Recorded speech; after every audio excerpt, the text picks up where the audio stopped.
consider buying your processed oboe and bassoon cane from those friendly folks over at Barton Cane. Processed with care and precision for your everyday reed-making needs. Take the pain and injury out of reed-making by letting Barton Cane do the hard, repetitive, boring stuff. Free up time for practicing, happy hours, hikes, baking, and spending time with friends and family. Barton Cane, here for you. Visit www.bartoncane.com. Ugly Duckling Oboes is dedicated to the development of young oboe players. They provide quality handmade oboe reeds, private lessons, and high-quality oboe sales, rentals, and consignments. The oboes that they rent are conservatory mechanism oboes that include the left-hand F key and low B flat key. All are maintained by oboe-specific technicians. In-person lessons are available, as well as virtual lessons for students who live outside the geographic area or have transportation and scheduling challenges. They also offer online college audition coaching for high school juniors and seniors who plan to audition to be music majors. Visit uglyducklingoboes.com for more details on how you can set up yourself for success and sign up for their newsletter. That's uglyducklingoboes.com. Hi, I'm Galit Kaunitz. And I'm Jackie Wilson, and you're listening to Double Reed Dish, a podcast for oboists, bassoonists, and the people who love them.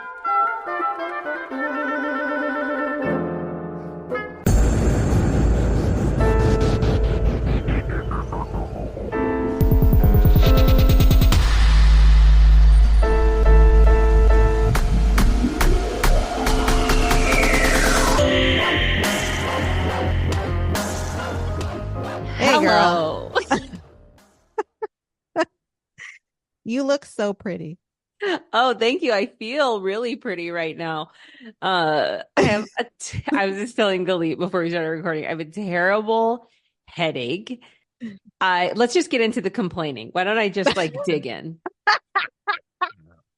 So, in the inland Pacific Northwest, there's this thing called Music Fest Northwest, which is kind of like a series of competitions. It's for different instrument groupings, but then they also have different classes. I guess it's kind of like college solo and ensemble kind of, I guess.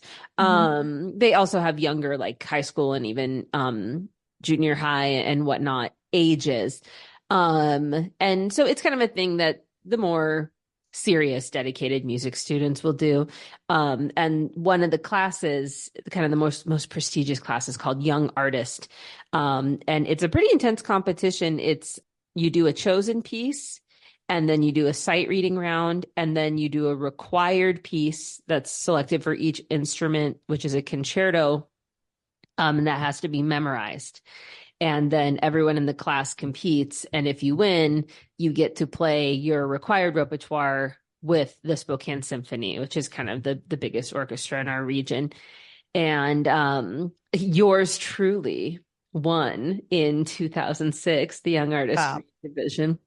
Oh my God.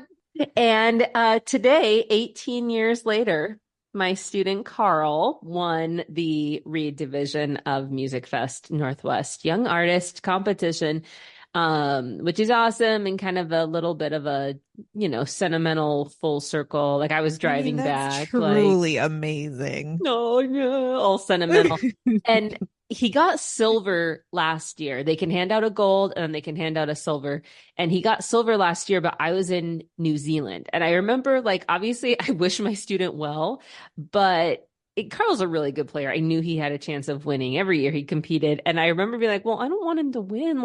If I'm on the other side of the world and I can't see him play. Just save it. Save it. So it was nice that he got silver and then gold this year when I could be there with him for every round and watch every round. Did you tell him to take 10% off the top? No, I did not. But it's a hard competition. It's not unusual to have to compete a couple times before you're successful. But so, yeah, I was there every minute of every round for him this time. And I was there when the announcements happened, which was amazing. And I know I'm just talking, but I'm just going to keep talking. Why not? So it's in Spokane, which is 90 minutes away, right?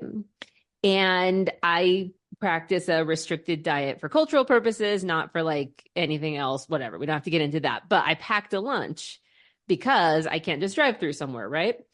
So I go, you're going to die.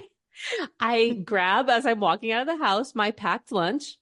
Yeah. And then at lunchtime, I go to look inside the packed lunch and I grabbed the wrong bag. And inside was a raw yellow onion. No. I'll You even show it to you right. you brought a raw yellow onion for lunch by mistake. Oh my God. Like it was inside another bag. It is a cut in half raw yellow onion in a plastic baggie. And I didn't have time to go somewhere. And What was your feeling when you opened the bag and you saw the onion? oh no. And I was like, onion? Like you can't even make that work. Like there's no way. There's I'm not nothing gonna you can do. What are you going to do? Bite into it like an apple? Yeah, I'm not Northwest on the Kardashian show. Like I'm not eating an apple or an onion. And so, but there was no time because there were a couple no shows and they were wanting to get it done. So they're like moving up rounds. And I was just like, okay, I want to be there for it. Like, especially after his first round, I had a really good feeling that he had a chance. And so I didn't want to risk missing any. And then Chris is playing with the Walla Walla Symphony, so he's out of town. So the dog was home alone. And so I had to be home to like let the dog out so I didn't come home to a mess or him chewing up everything. And got delayed. And so I just had to go immediately straight home. So it's 4:19 right now, and I have not eaten since 7 a.m. My blood sugar is like in the toilet. Zombie woman. Also, the allergies are terrible. And I have these teeth root headaches where like I would go to the dentist and be like, I have what is it called when you like your cavity goes like septic? Root canal. Yeah. I'd be like, I have a root canal. And they're like, we keep doing x-rays. You don't have a root canal. And then they figured out that I like have an impacted tooth or whatever. Yes, that I have very long tooth roots on my left side. And so when my sinuses get irritated, either through illness or allergies, it gives me these splitting headaches on the left side of my head. And so I'm just a mess. And I'm realizing I've just been ranting for like 5 minutes. Well, I don't know why you didn't use those long teeth to chomp Bite into the that onion on the way home. The raw onion.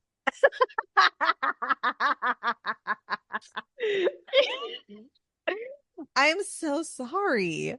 That's so frustrating. It's like the bit of be like, you got to take the good with the bad. You got to take the onion with the concerto competition win.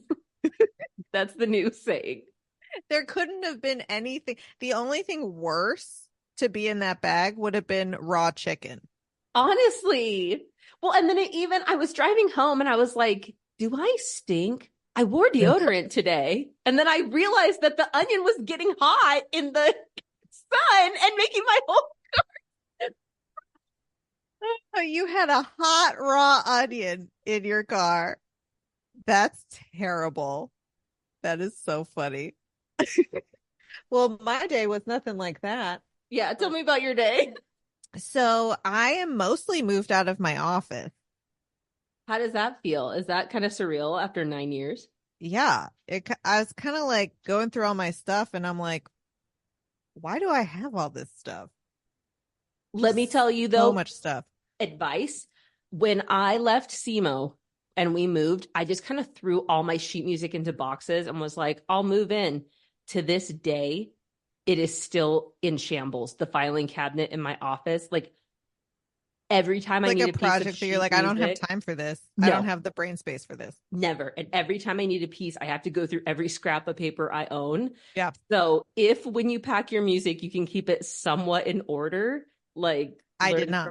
Oh, well, God bless. Maybe sometime we'll sit on the phone and just organize our sheet music together. That's a good idea. Well, my music was all filed in with all of the Oboe studio music. Okay. Because I was like, teaching a certain piece a lot. And so I would just put it in there. And so luckily I had kept really good track. This is very unusual for me. But I had kept really good track of what was mine. So I was able to just like pull out everything that was mine. But it's just like so much random stuff over 9 years. Yep. Just totally random stuff. Yeah. So I'm like, what do I do with this tiny Pusheen plushie? My rainbow Pusheen. I have no idea what you just said. The what? It's like the little cartoon cat, A you know, Pusheen Pusheen. plushie? Yeah, like my friend gave me this like little stuffy, and it's a little Pusheen with its rainbow. It's like a rainbow themed one. I'm gonna have to take your word for When it. your blood sugar is a little bit higher, you should Google it. It's really Yes. cute. Guys, I think I'm going into a delirium. I don't know what a Pushy is.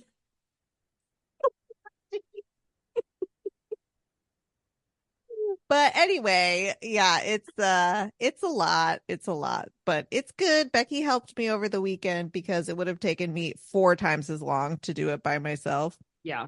We were doing it for like 1 hour, and then I was like, I'm overwhelmed. Let's go home. And she's like, no, we just started.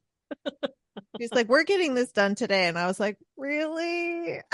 But then you at least rip the Band-Aid off. And Yeah, it took us 3 hours, but we got it done. So now it's just like odds and ends that I have to, tie up all the loose ends and make sure I'm leaving it in good condition and make sure everything's working and there's good inventory and la la la. So all that good stuff. Yeah. Yeah. I remember when I moved out of SEMO, it was COVID, and they said I was only allowed to enter.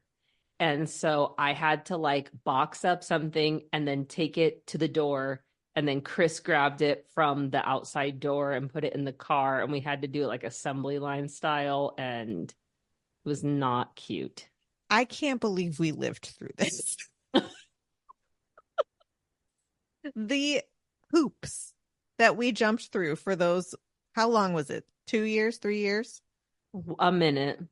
A bunch of minutes. A Pusheen Poochie. A Pusheen minute. Okay, should we wrap this up? I gotta go eat something. Time. You gotta eat something. Go get yourself a hot raw onion. The next time you hear from me, I will not be in my stinky onion delirium anymore.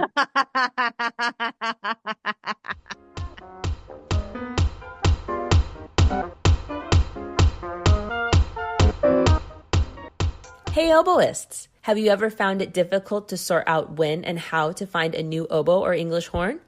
Oboe Chicago streamlines the process, providing personal and professional consultation and a large selection of lovely instruments.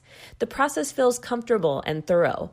Selection includes Effleray of Paris, Howarth of London, Covey oboes, and Fox products. For a current listing of Oboe Chicago's selection, please visit www.oboechicago.com. For a credit of $100 towards shipping, mention Double Reed Dish when you call or email Shauna. That's oboechicago.com. Chemical City Double Reeds is a full-service double reed shop specializing in the sale of instruments, cane, accessories, and sheet music. Double Reed Dish listeners can enjoy free shipping with code DRDISH. Visit them in Baton Rouge, Louisiana, or online at www.chemicalcityreeds.com.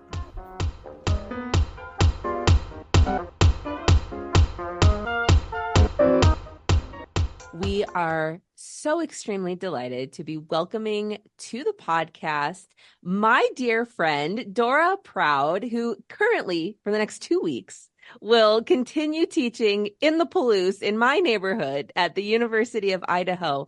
And this fall will assume her new position as assistant professor of oboe at the University of North Carolina School of the Arts. Dora, welcome. Good morning. Thank you so much for having me. Can we have you introduce yourself to our listeners, have them get to know you by hearing the story of how you came to play the oboe? Yeah, so my full name is Teodora Pejašinović Proud, but I go by Dora Proud here in the United States. And my students call me Dr. Proud. I started playing oboe when I was 11 years old. I grew up in Serbia. I was born in Sarajevo, in Bosnia. And then when war started, we moved to Serbia. And my first instrument was piano. I was 10 years old, and I took some private lessons. I wanted to play piano, but I was too late to music school because students start playing piano when they're 7 or 8 or 9. So they told me that it's just too late for me to go to music school and play piano, and they suggested that I play some wind instrument. So I was thinking to play flute, and I was excited about it, but then they told me, oh, we already accepted so many flute students. What about oboe? And I never heard about oboe before, but my mom had a friend who was oboe player, and I tried oboe, and since that I kind of knew that was what I wanted to do. I was really, really into it. I fell in love, I guess, with oboe. So then I went to that specialized music school in Novi Sad, where I grew up. Novi Sad is a beautiful city in Vojvodina, part of Serbia, where there are a lot of different nations. And it's on Danube. 2 years ago, it was European Capital of Culture. So I finished specialized music elementary and secondary music school. And that means since 11 years old, I would have like 2 oboe lessons a week, and then solfege and chamber music from like age of 12, something like that. And then my specialized high school was something like undergraduate here. So that's why when I saw opening at UNCSA, I was very excited. I really wanted to teach in a place like that. After that, I finished my undergraduate in Novi Sad, University of Novi Sad, Academy of Arts. And my second year of studies, I finished in Slovenia and the University of Ljubljana. They gave me a great scholarship. So I studied there for a year. Then I finished master's studies, University of Belgrade, that's our capital city. And then after that, I got a job in Montenegro Symphony Orchestra, playing second oboe. That's their national symphony. And I started oboe studio and music school in Tivat. That's a beautiful city on the Adriatic Sea. But I was, I think, youngest member or one of the youngest members of orchestra back then. And I thought, I was thinking that playing second oboe in orchestra is the most boring thing because I was so young. Now when I think of that, they gave me new oboe, English horn, equipment, cane, everything, just to be there and play. And I thought, oh, no. I want to go and, I don't know, study more or explore world or I don't know what. So then I moved to Columbus, Georgia. I had a friend, Chalice, who went to Columbus to study. And then I think I was in one rehearsal of orchestra, and our conductor was yelling at us in Russian. And I was just like, I'm done. I'm not doing this for the rest of my life. And I sent my recordings to Dr. Tomkiewicz. She accepted me on an artist diploma. And I moved to Columbus. I thought I will be there for like a year or something and then go back to keep my job. But then I met my husband. And then I decided to stay. And after that, I went to study at the University of Alabama. Actually, that's where I met Galit. Yeah, that's right. I yeah. still remember how great you sounded in that masterclass. Thank you. And then I finished my doctorate there with Dr. Bailey. After my doctoral studies, I moved to Connecticut because my husband is from Connecticut. He's also a musician. He plays saxophone. We finished our doctorates in Alabama together. And I worked in Connecticut in some local music schools in New Haven and Stanford. And then job in Idaho opened up during COVID. It was so good. After hiring freeze, I did everything via Zoom, all my interviews. Got job in actually I was offered 2 jobs in 2 days. One in Colorado State Pueblo, and that was adjunct position, and then one in Idaho. And we decided to move to Idaho, and I had a few days or something. So I just flew to Idaho, and my husband drove across the country by himself and 2 cats. So with all your stuff. with all our stuff because it was Hero. so quick that yeah. And I still remember being on the plane above Spokane, and I'm like, oh no, this is desert. Is that sand? Like, I'm not gonna make it if this is sand. and then and then we landed, and then I was like, okay, this is wheat. I can deal with this. Yeah. So that's how, I ended up in Idaho. I was here for 4 years, and then this job in Carolina opened up. I applied. That was also fun because we just got house in July here in Idaho Oh my God. because I got permanent position. And as we were signing, as we were buying house, my husband goes, "Well, now that we're buying house, you may get some even better job or something." And then literally a few months after that happened. So yeah, I guess I just go with the flow. It's like some things you plan, but so many things in life just happen. Is it like, I guess it was supposed to happen that way? I'm not sure. That's actually was going to be my follow-up question. What a perfect segue. You seem like you are just like, oh, this is happening now. Okay, let's do it. Oh, I'm gonna go move across the ocean and start a whole new life. And then, Yeah. okay, let's do it. And tell us more about that and like how that experience was for you entering. It seems like you have a lot of experience relocating and entering new cultures. And how does that affect your outlook on, being a person and being a musician? Mhm. Well, I would say moving and traveling for me is what I like to do. My husband and I love to travel, and even here in Idaho and Washington, we like to get into our truck and just drive around and get lost. Once we almost got in trouble, but oh well. Oh, God. And then we call that going places. And our dog, 1-year-old golden doodle, he knows those words, going places, and he just loses his mind. Yeah. So yeah. So the reason I moved to the United States, I got job in orchestra and in music school, and I loved doing it. But I was thinking, okay, I was kind of the youngest member, and I would see people who were playing there for, I don't know, 20, 30 years, and they were not happy, and they would complain. And for me, that just seemed like something I cannot stand. I'm like, I want to make progress. I'm not gonna sit here and listen to this whole drama and complaints. I'm not doing this. And then I truly want to make progress as a musician, oboe professor, person. I remember finishing master studies, playing the TA, and then I went to orchestra and just play second oboe. I love Beethoven symphonies, but if that's majority of the time you spend doing that, then for me that was not challenging enough, I think. And then other thing why I wanted to move out of Serbia, Montenegro, all those countries, because when I was almost 4 years old, we had war and it was disaster. And then when I was 10, we had another war when NATO bombed Serbia, and that was also a disaster. And just being there and thinking, okay, we're all pretty much the same people. We have different religion, our language is the same, and there are these constant wars, and this will never end. I don't want to be part of it. And I was thinking, where would I like to move? And I was thinking I will move to Europe. Yeah, I was European trained oboist. United States were not. I didn't even think about it. But then opportunity came, and my friend kind of convinced me to try.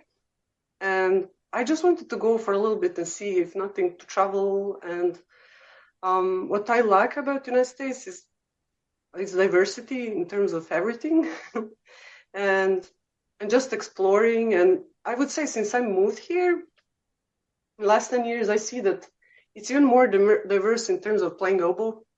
People are more open to trying different things, like different, I don't know, models of oboes or different reeds, or playing different repertoire from diverse group of composers. So I think for me, that's the beauty of America. Mm-hmm. So you were playing European style reeds, and then when you came to Columbus, did you switch to American style? Oh yes. I would say that I'm fully American oboe player right now. But people tell me that I don't sound totally American. Or what's kind of funny, when I go to IDRS, it was actually really famous American oboes, and I was trying some oboes, and that person goes, "Oh, you're a European player." And I'm thinking, how would you know? Oh, my accent. Okay, so then I realized people assume that I'm a European player just because I have an accent. So yes, when I moved to Columbus, Dr. Tomkiewicz helped me switch. Before in Serbia, one of my teachers was kind of experimenting with American oboe scrape reeds, and I cannot say now when I think about it that those were not actually American scrape reeds, but what he was able to figure out in Europe, yeah, he was kind of experimenting. And then when I came to United States, it was really hard switch, because I remember going and I had to play in a lot of ensembles. And I wanted to play Strauss oboe concerto while switching styles, because Oh why my not? God. To make sure I'm not bored, I guess. That's, Oh my that's God. and now when I think, oh my God, I'm so thankful to Dr. Tomkiewicz for going through all of that with me. She was so patient. What was what did it feel like to switch? Did you feel like you were playing on a super soft, mushy reed at first? Yes. Yeah, and I did this as well. But I remember switching, and first I couldn't get any low notes on American reed. Reason, because I would bite. And even though Dr. T would say, "Oh, you're biting," I'd be like, "No, I'm not." Of course, I was biting a lot. But that's like if you give American reed to any European, they're gonna bite and they'll put more reed in it, but they will not do it consciously. Yeah, it's simply technique is so different, and if you tell European oboe player you're biting when you have a lot of reed in your mouth, they will probably disagree, and I don't blame them, but that's where I was. And so switching process was really long, and it was hard to figure out things at first. Yeah, I had to play in 4/4 and I used to play in 4/2, and then I think in Slovenia they used even 4/3 when I was a student there. So getting used to lower intonation, figuring out how to scrape reeds when shaper tip is so narrow, that was one thing. Figuring out embouchure was hard, but figuring out embouchure, at least you can go in front of mirror, see what's going on. Yeah. Basically, I had to take more reed out, bring more lips out, bring lips more forward. Yeah, taking lips out was really hard. Yeah. So that process has to happen. Reed switching and embouchure switching at the same time. It doesn't work like, oh, I will change a little bit to this, or yeah, that just doesn't work. You're like, I guess I don't play the oboe anymore. Yeah, I did feel like that. I remember I would explain to people. It felt like if I have to go to a rehearsal and play on American reed all of a sudden, yeah, I felt like somebody's taking floor under my feet. I was literally translating. That's like, is this oboe at this point? What's going on? Yeah. Yeah, you basically had to learn oboe playing over again. Oh, in a way. Yeah. Yeah. So I wonder, because I mean, everyone has to learn that, but you had, I mean, I guess on one point, maybe it was a detriment, but I bet it was a benefit, because one, you have such a wealth of experience now knowing both, but you were able to learn when you were an adult. And I don't know, I feel like there are things that I learn as an adult, or that I wish I could relearn as an adult, that I wonder how or if you feel that the learning process you described of becoming acquainted with the American style of oboe playing impacted your pedagogy and your ability to explain and teach some of these concepts that are new to a student, but to someone who's only known this way of doing things might be a bit more intangible or difficult to describe. I don't know. Sometimes when I'm describing some of these things, embouchure, vibrato, voicing, I'm like, I don't know, just do it, or like experiment until you do it. And you had to be really thoughtful about how exactly you were doing what you were doing and intentionally not doing your previous way. Do you feel like that impacts you as a teacher? I think so. I dare to help my students change embouchure and voicing and all those fundamentals. Because I notice occasionally teachers would be kind of scared to go into that. And I understand how important that is. I mean, everybody knows that, but I think since I did that process kind of recently, I still think about it a lot. And then what was interesting for me, my husband is saxophone player, so we would talk about voicing, and actually oboe and saxophone have really similar voicing and whatnot. So I'm pretty persistent helping my students change those things. And I think in general, teaching oboe, when we get students, let's say in undergraduate studies, you'll have to teach them to play on tip of the reed, to truly play on tip of the reed, especially if they started on store-bought reeds. Yeah. If they're a little bit flat and pitched, then we all have to teach them even a little bit about voicing. We have to teach them not to bite reed. Occasionally I feel like a parrot, I'm just repeating things over and over. But yeah, I think because I recently went through that process, it's still so, I just keep thinking about it, and I keep researching about it, and then noticing those things when I hear different oboes playing, and then I keep comparing it when I go home or when I listen to European oboist and an American. It's just constantly with me. Would you be willing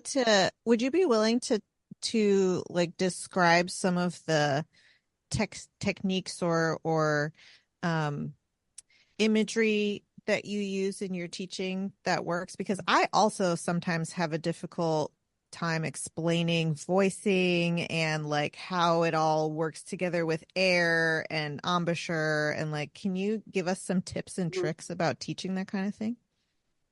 Well, when it comes to explaining embouchure, I think I explain it the way Dr. Tomkiewicz explained it to me, and I feel when I teach, I'm like, oh, this was Dr. T. So I tell students to keep their corners in and embouchure focused. I make sure to explain them that chin has to be flat, because I know in Europe a lot of oboists will fold their lips in, and then a certain amount of air will kind of leak here or an upper lip. So I remember having young students, and I would have to fix those things.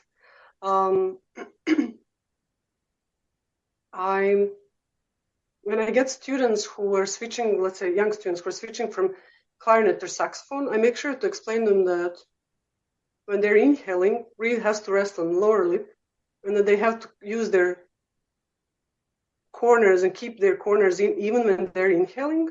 Because I notice clarinet, saxophone, flute players, they will inhale and their corners will be kind of spread. So now if you inhale that way as an oboe player, then you have to kind of reset your embouchure and focus it in. That's a really I'm good just point. realizing, because we're on Zoom, I'm like showing you what to do. Like, okay, like you can edit that, yeah.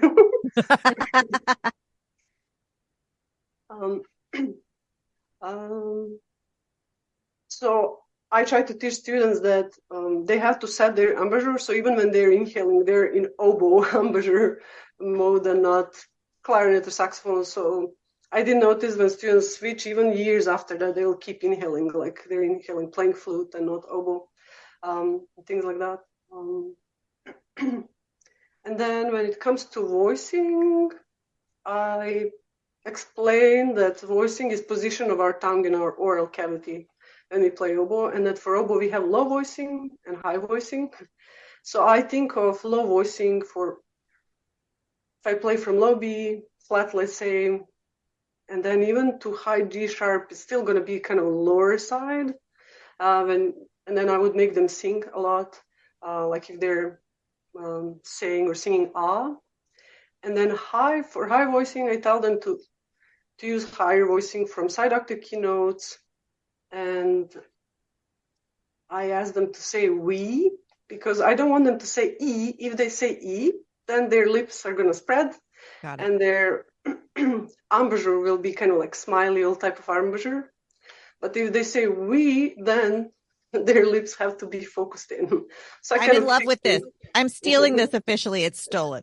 Okay, awesome. So I kind of tricked them into still doing high voicing, but keeping their corners in. I really bothered make sure that they're playing on tip of the reed. And I do some exercise. I think all oboists in the United States know those are like rolling, reed in and out.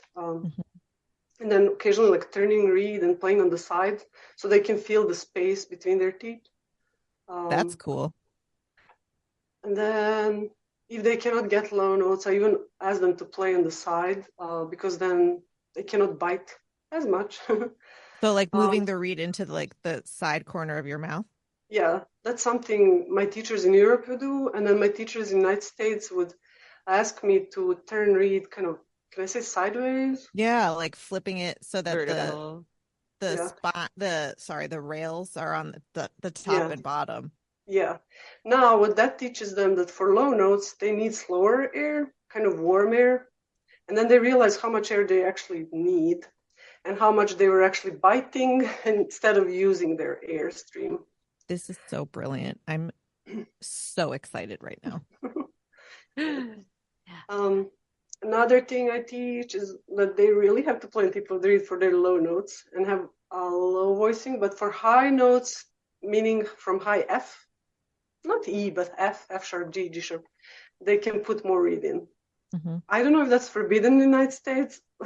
That's something in Europe we would do, just put a little bit more reed in for high notes. So I do that. I don't know. Do you do that? I don't think about it consciously, but maybe subconsciously. On the bassoon, you do. Oh, really? Yeah, for sure. And just really high voicing, like he. Yeah. And in that case, even if corners are not fully in, again, I think I combined things that I learned in Europe and in the United States. I remember one of my friends told me once, like, you sound like you're in the middle of ocean or something like that. I was like, wait, should I take this as compliment? So you mentioned how you and your husband talked about voicing and kind of bonded over that. Could we hear more about that collaboration and the Proud duo and some of the, activities and repertoire you all have championed in that chamber setting?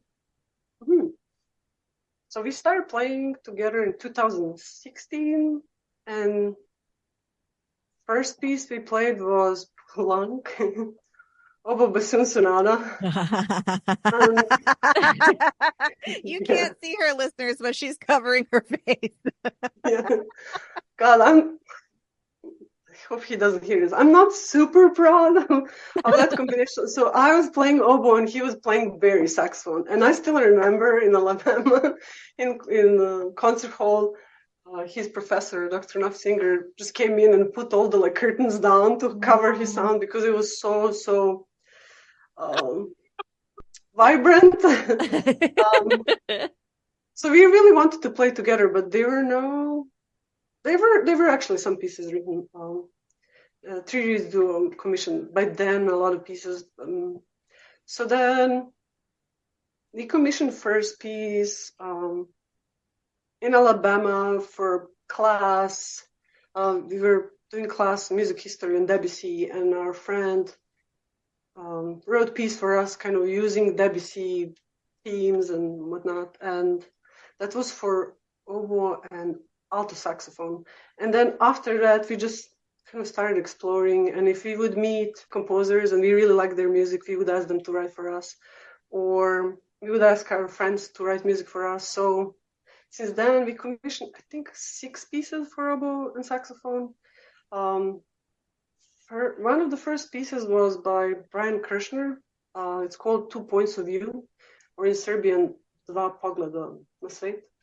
And I didn't know that he would give Serbian title. If we asked him to write piece for us for IDRS, we went to Granada and played there. And then he sent us piece, and it was titled in Serbian. I was like, oh, he explored and figured out how to translate. That was nice. Then we commissioned a piece by Serbian composer Stanislava Gajic. And she used some, let's say, Serbian melody, but they're like, I don't know, 14 different nations that claim this melody she used for the piece. Then we commissioned piece. Actually, I cannot say we commissioned. Nancy Carroll wrote a piece for us.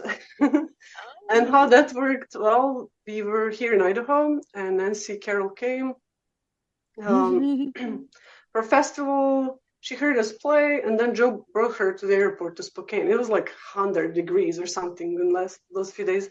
And then in a week or two, something like that, she sent us piece. Like, here's piece for oboe and saxophone. It was like the cutest thing. That's She was so nice to me about sweet.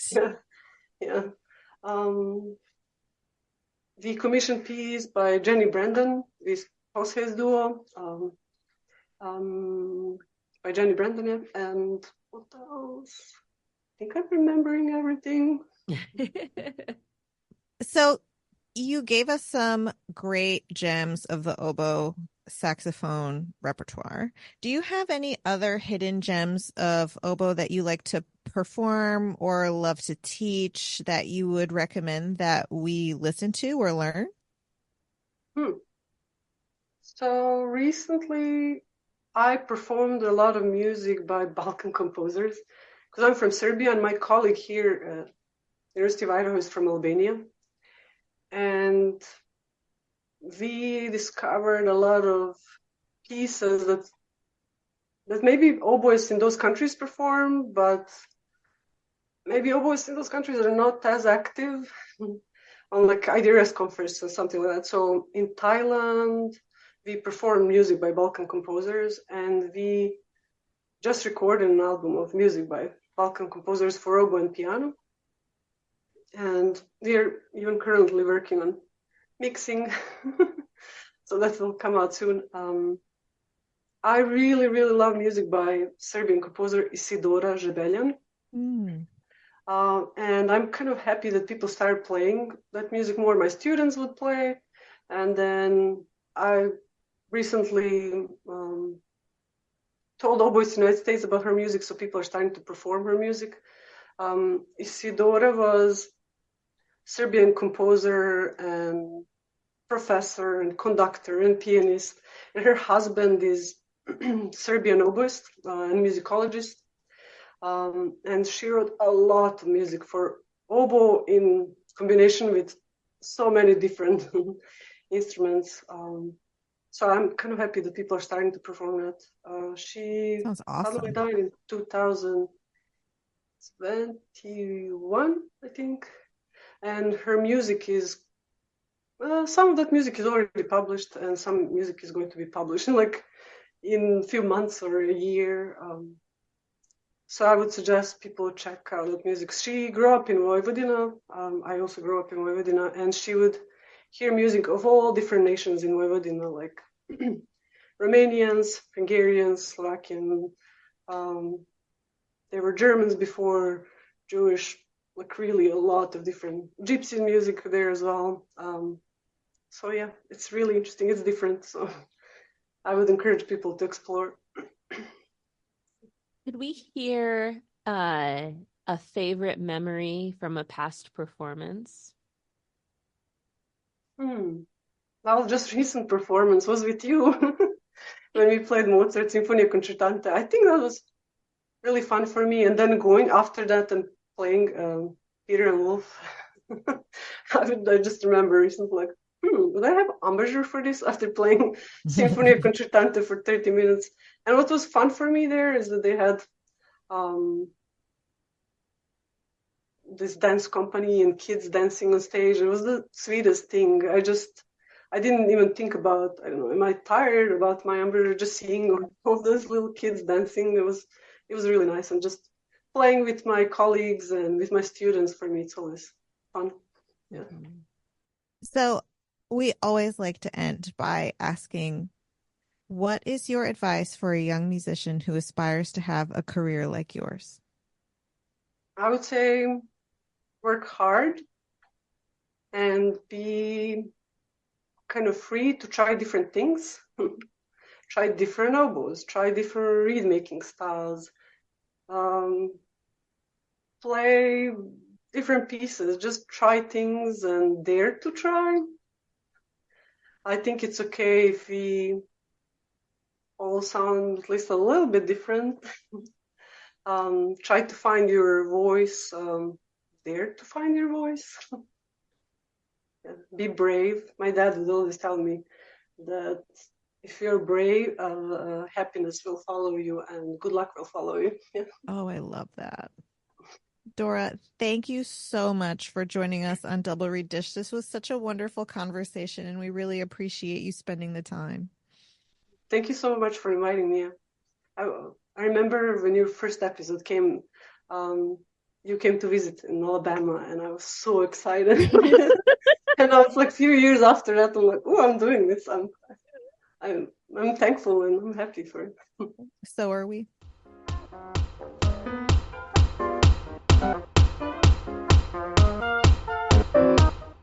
Okay, well, we hope you enjoyed that interview, that you rate and subscribe on iTunes, follow us on social media. Galit, who's coming up on the next episode? We had the pleasure of talking with Michael Sweeney, principal bassoon of the Toronto Symphony. Jackie, let's end this nerd parade. Go eat onions. Cook them first.